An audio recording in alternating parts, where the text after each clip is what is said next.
Scooby-Doo 5-Minute Stories.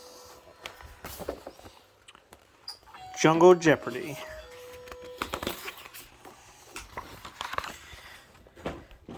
Scooby-Doo and his pals from Mystery Inc. were visiting Central America. One of Daphne's teachers, Professor Peabody, was an expert in archaeology, the science of uncovering ancient objects. Daphne, Professor Peabody greeted her warmly. I'm so glad you and your friends are here. The expedition is about to begin.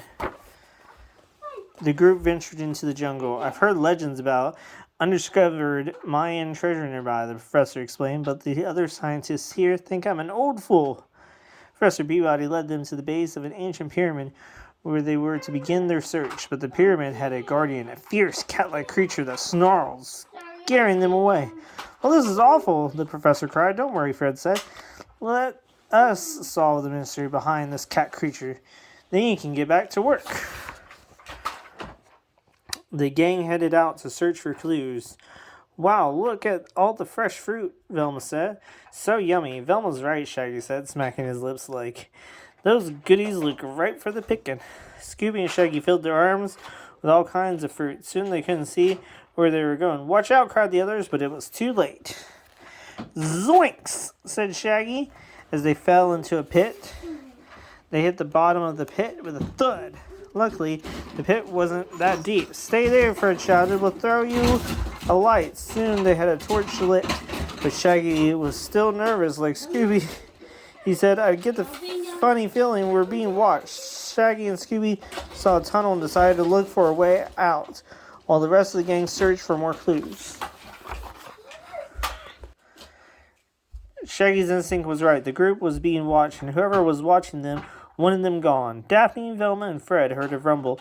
An avalanche of heavy tree trunks was rolling their way. They ran as fast as they could. Jeepers, Daphne yelled. Somebody cut those logs loose just when we got near. And now we're coming to a big river, Velma pointed. Jump, Fred yelled. The three kids dived into the deep river, escaping the runaway logs. Boy, that was one lucky break, Fred said. Come on, let's find Shaggy and Scooby. But as they swam to shore, they suddenly didn't feel very lucky. Standing there were three cat creatures. Meanwhile, Scooby and Shaggy had walked through a long, undiscovered tunnel. Their torch looked like it was going to go out soon. Then Scooby noticed some steps up ahead. They climbed up and saw lights and heard sounds coming from a nearby chamber. They left the torch outside and snuck quietly into the room. Hiding behind a stone pillar, Scooby and Shaggy discovered that they had a big problem. Zoinks! Shaggy whispered. It's those cat creeps, and they got Fred and the girls. Grrr. Scooby growled. He really didn't like cats or creepy cat creatures. And now they had his friends. Like, it's nice you want to save our friends, Scoob, Shaggy said, holding Scooby back. But let's wait for a better chance. Like, maybe when we have an army with us? But Scooby pulled and pulled. Shaggy held his collar tight and pushed on the stone pillar for support. Without meaning to, he pushed it right over. Smash! The cats roared at the noise and snarled at the intruders. Run, Scoob, before we become their new scratching posts, cried Shaggy. Scooby soon realized he was no match for the scary cat creatures. He ran while the cats were distracted. Fred, Velma, and Daphne escaped. They cut their restraints on a sharp rock, then found Shaggy and Scooby in a nearby tunnel with mining carts on a track. What would the cat creatures be doing with this kind of equipment, Velma wondered aloud. The gang didn't have time to think about it. The cats were catching up. Get in the cart and let's get out of here, Shaggy cried. They rode around, gaining speed as the cart raced downhill. It went so fast they got away from the cats. Uh-oh, Fred said, pointing. I think we're coming to the end of this ride. Bam, the cart hit the end of the track and the gang spilled into a huge cavern. Jeepers, Daphne said. Now I'm starting to get an idea about what's been going on around here, Fred exclaimed.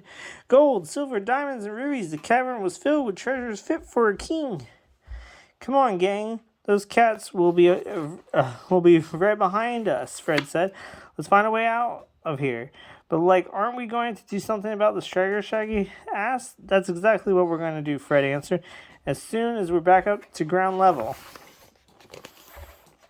After they made it to the surface, they quickly prepared Fred's plan. The cat creatures soon arrived and were shocked when they saw what walked out of the jungle and right up to them. Like, howdy, a cat that looked like Shaggy, said Velma, and Daphne had dressed Shaggy and Scooby up like cats.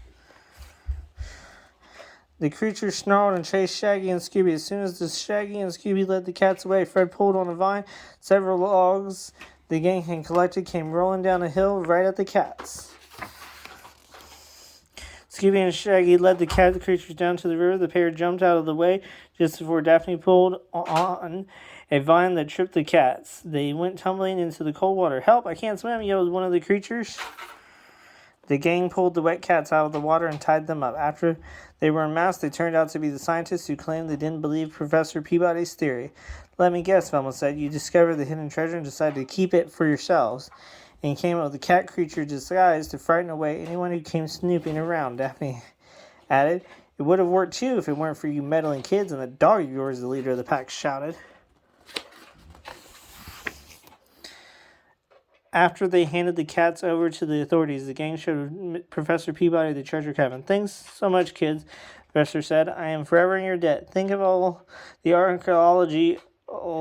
archaeological research that's in store for us. Like, I'd rather think of all the Scooby snacks we have in store for us, right, Scooby?" Shaggy said, patting his best pal's head. After this adventure, they had earned a reward.